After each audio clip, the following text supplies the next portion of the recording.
When I made it to the halfway mark at 8 minutes, I was 100% certain that I was not going to be able to make this. There was no way for me to do it. I kept pushing to 10 minutes. At 10 minutes, you start getting all these really strong tingling sensations in your fingers and toes, and I knew that that was blood shunting, when the blood rushes away from your extremities to provide oxygen to your vital organs. At 11 minutes, I started feeling throbbing sensations in my legs, and my lips started to feel really strange.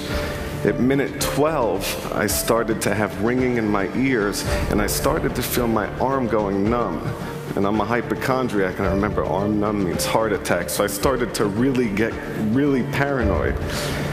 Then at 13 minutes, maybe because of the hypochondria, I started feeling pains all over my chest. It was awful. At 14 minutes, I had these awful contractions, like this urge to breathe.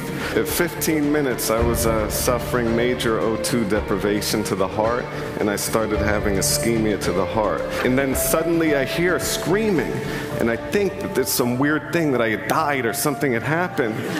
And then I realized that I had made it to 1632.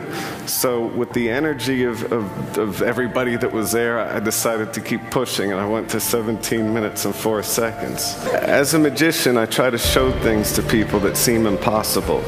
And I think magic, whether I'm holding my breath or shuffling a deck of cards, is pretty simple. It's practice, it's training, and it's practice, it's training, and experimenting while pushing through the pain to be the best that I can be, and that's what magic is to me.